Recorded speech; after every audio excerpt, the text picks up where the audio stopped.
There are more than 11,000 tantric literatures on all kinds of things, from building houses to maintaining communities to taking care of cows to mathematics, geometry, science, medicine.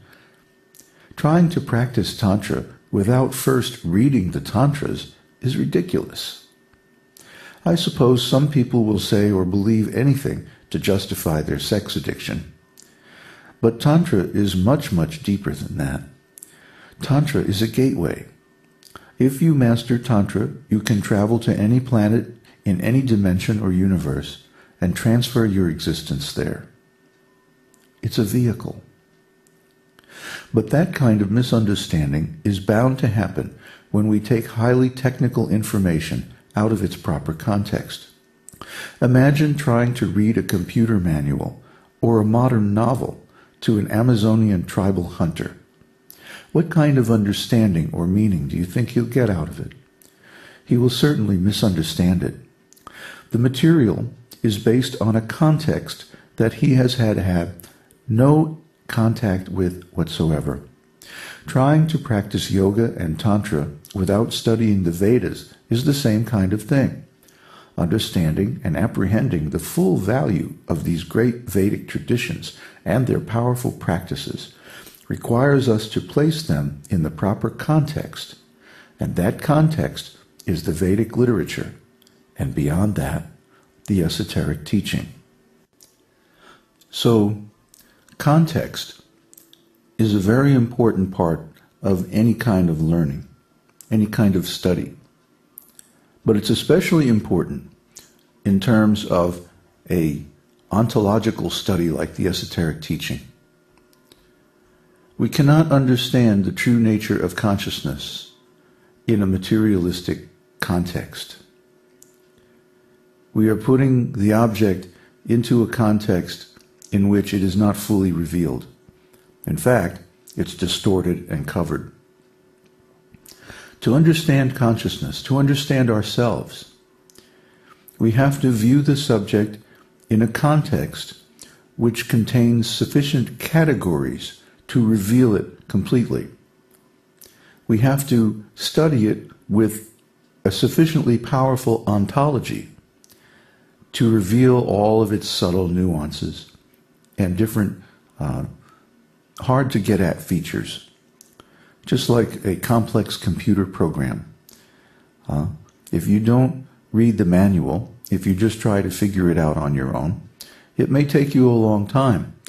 In fact, it may take some people forever to get to some of the more subtle and obscure features of the program. But if you have the manual, you can simply look it up and have access to them immediately. Well, consider the Vedic literatures as the manual of consciousness.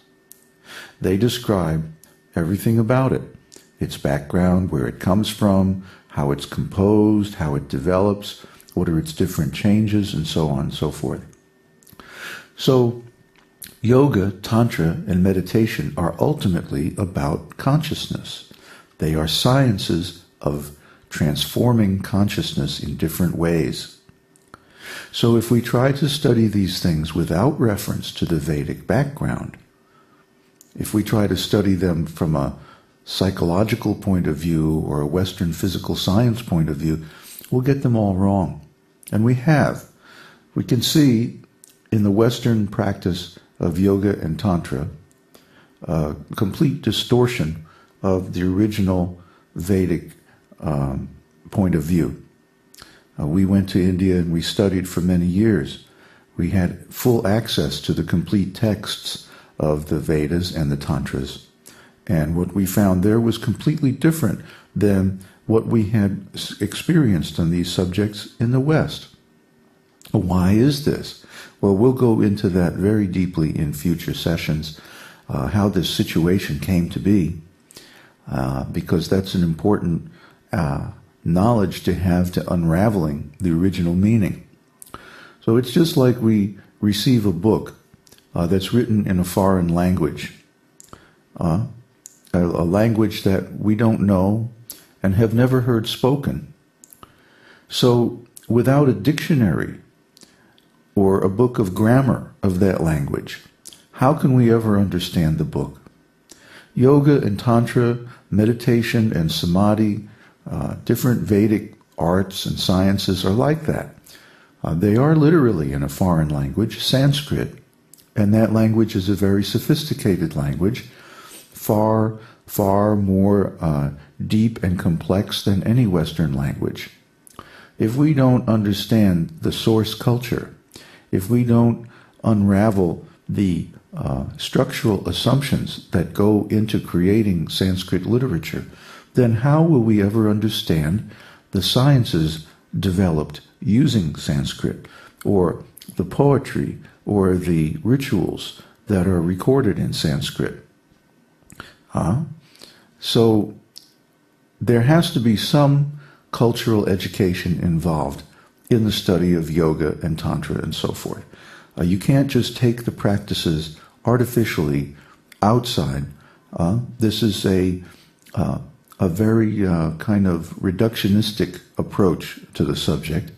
And just like reductionistic science winds up knowing more and more about less and less until finally it knows everything about nothing, similarly, if you take these practices out of their original context, then you will mistakenly think that the practice is the whole thing and that it has no further connection. But actually, all the practices of yoga and Tantra are simply means to an end. They are, as I said before, vehicles. Well, vehicles for what? Vehicles for developing consciousness. Vehicles for attaining self-realization. Vehicles for establishing and maintaining our perfect relationship with God. Vehicles for finding our perfect body. That's the whole point of yoga, Tantra, meditation, and so many other Eastern spiritual practices. That's why they were invented.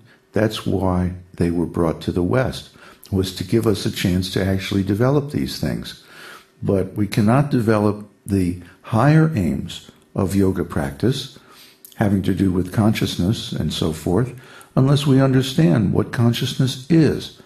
And our Western background simply is not sufficient to allow us to do that. So we have to bring in aspects of Vedic philosophy, the Vedic ontology, the Vedic language, Sanskrit, the Vedic scriptures, Bhagavad Gita, Srimad Bhagavatam, Vedanta Sutra, Puranas, Itihasas. We'll go over all this in another series.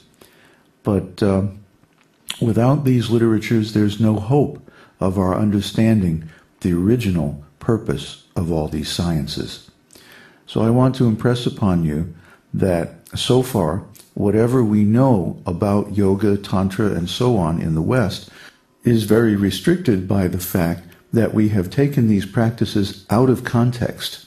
We've taken them out of the Vedic background and tried to present them in a commercial pseudo-culture based on media and false representation of the actual truth about the Vedic culture. Why am I telling you all this? Well, because it's our mission here to help you attain your perfect body. And to do that, you're going to need the absolute truth, or the esoteric teaching.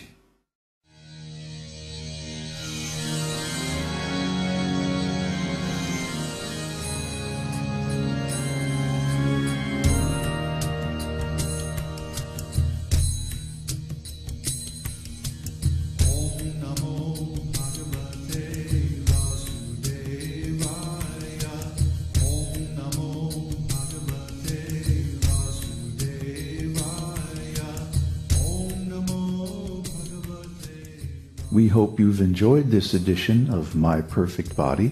This is David Hughes, your host, reminding you to visit us on the web at esotericteaching.org.